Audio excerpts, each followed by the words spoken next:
Hey guys, Whiteboard Productions here, and the little channel update here thing, it'll be a video here too, but we're changing the channel to an NBA channel, and let's get into it. It's just about the title. This is my 2017 NBA mock draft. I don't know the orders of the picks or anyone does yet, so let's get into it. I have everything, just the first top 10 picks that I think it's going to be, and let's get into this. With the first overall pick, I have the Celtics selecting Markelle Fultz out of Washington. I think he's a great athlete, great player. I think he is the best point guard in this draft, close with Lonzo Ball. I think Markelle Fultz, is a little better. I don't want to start anything, so let's just get into that. And I also think the Celtics could trade this pick for an Andre Drummond type player. Maybe a DeAndre Jordan, to get that rebounding and that down low and that low presence they need.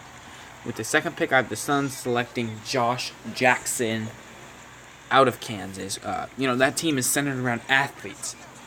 You'll have him, you'll have Devin Booker, you'll have Eric Bledsoe, you'll have Tyler Ulis, you have Marquise Chris, TJ Warren. Those are some nice players right there. It's great athletes, type players, and I think he'll be a nice fit into that team. With the third pick, I have the Lakers. If they keep their pick, if they fall to the top three here, the 76ers get their pick. And I have the Lakers selecting Lonzo Ball out of UCLA.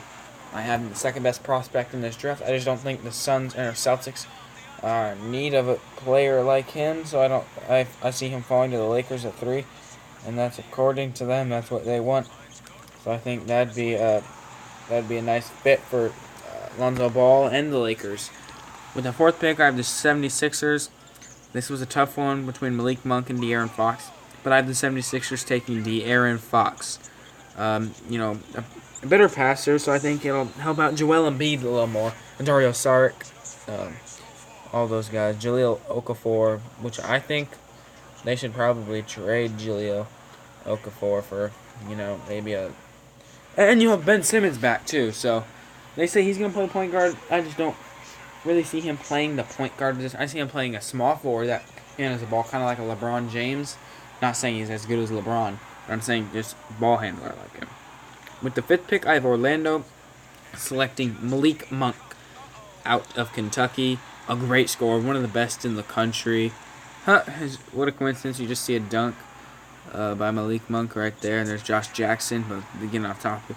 Malik Monk, great scorer, I think he'll fit in this system. You have Elfrid Payton. That's why I kind of made this, because I really think Orlando, and I didn't have Orlando taking like Dennis Smith, because I think if I were them, I'd like what you have in Elfrid Payton. If he can, keep growing as a player, it could be very special.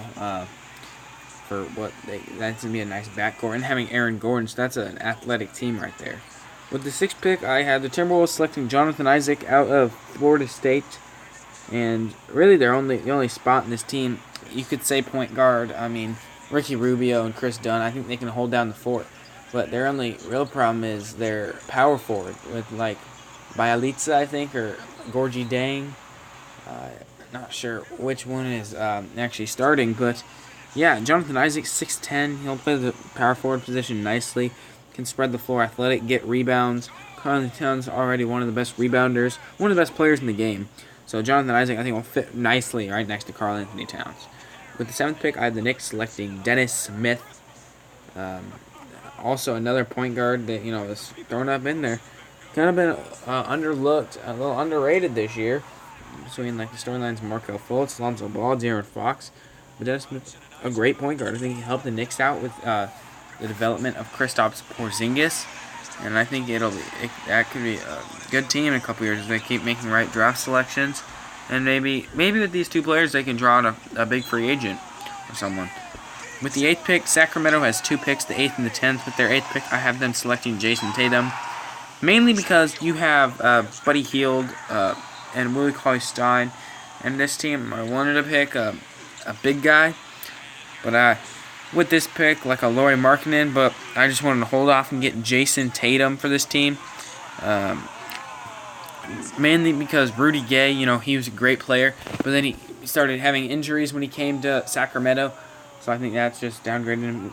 Jason Tatum kind of plays like Rudy Gay, athletic type of player, but I think he has a higher upside than Rudy Gay. He could be a I see him being an all-star one day, maybe even star, and so yeah, that's Jason Tatum. And with the 9th pick, I have the Dallas Mavericks selecting Lauri Markkanen, a power forward. As it's a pretty obvious pick for me here because Dirk's not going to be there. I think you like what you have in Yogi Ferrell, and you think you can build around him. Harrison Barnes, I don't know if that's really your high-end player, but I mean, I feel like Lauri Markkanen can really bring what this team needs. Nice down-low presence after Dirk. So yeah, we're going to the 10th pick here with the Sacramento Kings selecting Jared Allen. I wanted the Kings to select Lauri Markkanen, but I think just Dallas will take them. This pick was between Miles Bridges and him, but I just heard out before this that Miles Bridges was going to be returning to college at Michigan State for one more year, so that's why I decided to pick Jared Allen here. So yeah, guys, this has been my 2017 mock draft. First one. I'll probably have 2 or 3, 1 or 2 more.